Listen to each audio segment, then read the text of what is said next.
Ministry for Primary Industries has referred evidence of serious staff misconduct to the Serious Fraud Office. The evidence came to light as a result of Official Information Act requests from RNZ asking for MPI correspondence with the controversial security firm Thompson and Clark. A fortnight ago, MPI referred evidence of staff misconduct to the State Services Commission, which is investigating the government's use of Thompson and Clark, but has refused to release the evidence to us. We now know that's because the misconduct appears prima facie to be so serious, the ministry itself regards the SFO as potentially the appropriate investigators. I'm joined in the studio by our reporter Zac Fleming, who's been covering the story, and along with Conan Young, was one of two RNZ reporters who filed those very revealing OIAs. Zac, what can you tell us? Well, as you said, that Official Information Act response asked for all correspondence between MPI staff and Thompson and Clark staff since 2012, and it was in responding to that Official Information Act request that MPI discovered this evidence of serious staff misconduct. Now, MPI has been very, very careful with the wording it's used here. So it said that this serious staff misconduct is the same staff misconduct that it referred to the State Services Commission to investigate, and the State Services Commission is investigating the government's use of external security consultants, including Thompson and Clark.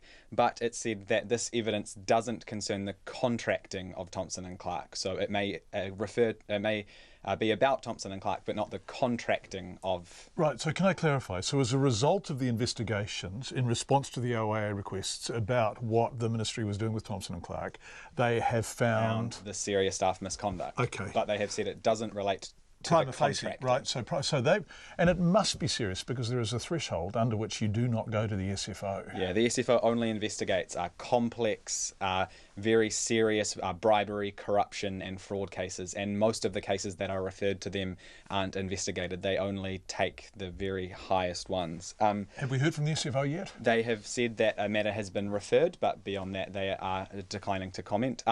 This is a very historical serious staff misconduct. So MPI said it happened before October 2013, and the people who are alleged to have done this no longer work for MPI.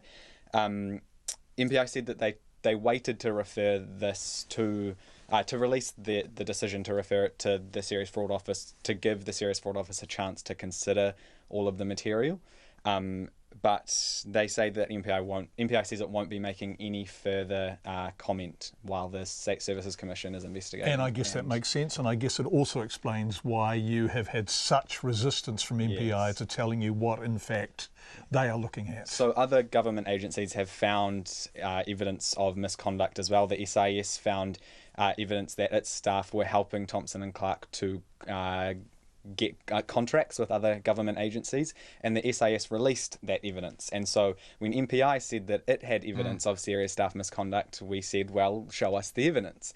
And they said no and refused to say anything else. So for the last 2 weeks, it has been complete silence. We cannot tell you anything else, and now we have learned today that's because the Serious Fraud Office may potentially investigate. They've referred it to the Serious Fraud Office. So we wait to hear from them next. The ball's in their court. Yeah. Yeah, thanks, Zac. It's an absolutely fascinating story, this one. Great work. Zac Fleming, our reporter who fired in this OIA about the relationship between the ministry and Thompson and Clark.